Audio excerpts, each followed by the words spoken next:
Salut les gars et bienvenue à vous sur cette première vidéo YouTube. Je suis très content de pouvoir la tourner. Bienvenue aussi à moi-même sur YouTube. Cette chaîne aura pour but de vous partager ma passion sur l'automobile en général, la moto, le vélo, tout ce qui roule. Vous faire aussi du vlog, vous partager mon quotidien, certaines activités que je peux faire. Et donc le meilleur moyen que j'ai trouvé, c'est de lancer cette chaîne YouTube. Voilà, donc sans plus vous attendre, cette première vidéo elle va être dédiée à mon daily. La voiture avec laquelle je roule au quotidien, elle se trouve juste derrière moi. C'est une Suzuki Ignis, comme vous avez pu le voir dans le titre. Et je vais vous la présenter de suite. Et voilà le modèle. Une bouille vraiment incroyable, je trouve. Donc c'est un modèle, une première main, acheté en 2017, même si c'est un modèle qui date de 2016. Mais vraiment, elle a été sortie fin 2016 et achetée début 2017. Donc je vais vous présenter un peu quand même ma voiture en détail et après aussi un peu la chaîne, juste qu'on soit posé. Vous la reverrez quand même souvent, donc je vais pas faire d'essai aujourd'hui, on va juste faire une petite présentation extérieure et la présentation générale du modèle Ignis. Donc le modèle Ignis, c'est des moteurs 83 chevaux essence, micro-hybridation ou non, ça dépend de la finition que vous choisissez. Par exemple de la finition, il y en a trois. Vous avez, si je reciterai moi, bas de gamme, moyen de gamme, haut de gamme, celle-ci c'est la moyenne de gamme, c'est la version privilège. Pourquoi celle-ci? Parce que c'est le seul modèle de Suzuki Ignis, pardon, disponible en boîte auto. Parce que la haute gamme et la bas de gamme, les deux elles sont en boîte manuelle. La différence c'est que la haute gamme, c'est la version 4 roues motrices micro-hybridation. Donc si on habite à la montagne ou à la campagne, on a besoin de passer dans des chemins, c'est vraiment pratique d'avoir les 4 roues motrices sur ce modèle. Au niveau de la conso, évidemment en boîte manuelle ça consomme moins. Je me suis renseigné sur le site Suzuki France, ça va entre 4,5 et 5,5 pour les 100 km en cycle Ignis. Et pour la boîte auto, d'après Suzuki France, ça va entre 4,9 et 6,2 et ma conso moyenne, elle pousse sur les 6,2. Parce que c'est vraiment que de la ville que je fais et c'est un peu pour ça aussi qu'elle est prévue cette voiture de base. Au niveau des dimensions du modèle, on va être sur une longueur de 3,70 m, donc vraiment moins de 4 mètres. Elle a vraiment un empattement super court. On va être sur une largeur de 1,69 m. Je vais me repositionner derrière pour qu'on voit vraiment, c'est vraiment pas large, hein. Moins d'1,70 m pour une voiture, c'est vraiment pas large. Et la hauteur 1,59 m. On est en dessous du 1,60 m, donc ça passe dans tous les parkings et c'est vraiment top d'avoir ce genre de voiture en ville. Le prix de base de la Suzuki Ignis, on va être sur 13 400 € environ. Mais après là c'est vraiment la version sans option, la bas de gamme, hein, comme je vous ai dit. Donc avec quelques options on va monter rapidement au niveau du 15 000 €. Et avec les versions la plus chères en 4 roues motrices micro-hybridation, on va être autour de 20 000 €. Voilà. Donc si on part de la face avant, là voilà, je vous ai donné les détails. On a le bloc optique avec tous les feux anti-brouillard. Là c'est la première version, elle a été restylée. Donc là on a les deux barres de chrome et sur la nouvelle version, vous avez quatre formes de U que je vais vous mettre au montage pour que vous voyez la différence. Après au niveau du restylage, il n'y a vraiment pas eu beaucoup de différence. Barre de toit, ce qui donne un côté baroudeur. C'est vrai que sur les versions bas de gamme, elles les ont pas. Donc c'est vrai que ça enlève un petit charme quand même à la voiture. Au niveau du design, je ne suis absolument pas designer automobile, mais j'ai pu noter quand même cette ligne qui part du feu avant et qui vient jusque la remonter pour donner une ligne fuyante à la voiture. Et après on a deux lignes, une juste ici creusée au niveau des deux roues avant évidemment, et une autre ligne qui part du bas de la porte pour remonter jusqu'au feu arrière et qui donne des petites formes de hanches à la voiture, et je trouve ça plutôt très sympa. Évidemment le A en tant que jeune conducteur, Suzuki Ignis. Ce qu'il faut savoir, c'est le deuxième modèle, deuxième version, si on dit comme ça, parce que la première Suzuki Ignis a été sortie dans les années 2000. C'était vraiment dans le même esprit, un plutôt petit 4x4 que SUV. Et voilà, après ils en ont fait maintenant une deuxième version. Les 3 bandes que l'on voit ici, c'est pas juste du design comme ça, c'est pour rappeler les 3 bandes de la Suzuki Fronte Coupé sortie dans les années 80. Voilà, donc c'est un petit rappel historique à Suzuki pour la marque. C'est plutôt pas mal parce que sinon je pense que ça aurait fait une grande bande blanche et donc ça donne un peu de design à l'auto. Au niveau des options, il y en a vraiment pas mal qui sont disponibles. Ma préférée, c'est la galerie. Vous pouvez avoir une galerie de toit adaptée pour votre Suzuki Ignis, pardon.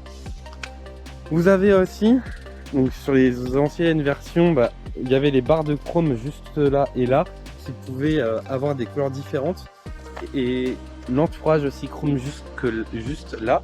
Et maintenant sur les nouveaux modèles, ça va être les U qui peuvent être de couleurs différentes. Je vous propose que l'on passe maintenant à la présentation intérieure de ce véhicule.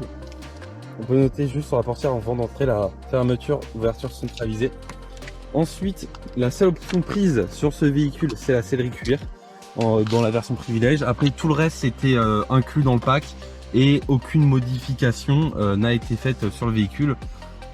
Quand on regarde, on va faire de gauche à droite, on a déjà la grille d'aération avec du faux carbone, ça se voit normalement à l'image.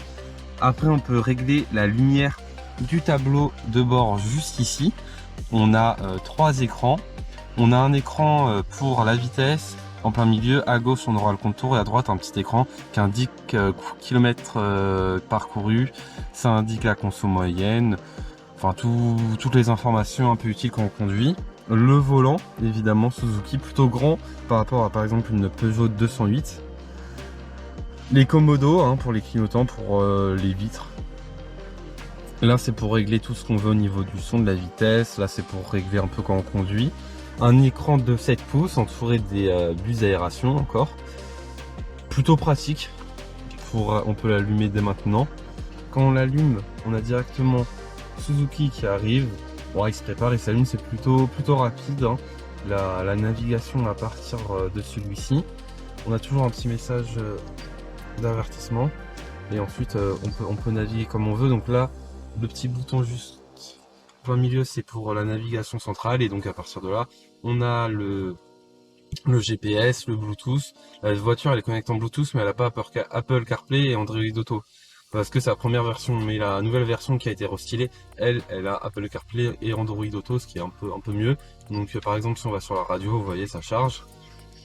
Et on a directement, là c'est la piste info, et après on a 6 pistes en favori qu'on peut mettre pour avoir des chaînes de radio pour la musique ou les infos comme on veut. Après on a une boîte à gants à 2 étages, du design un peu automobile avec un petit renfort, encore du carbone sur la dernière buse d'aération.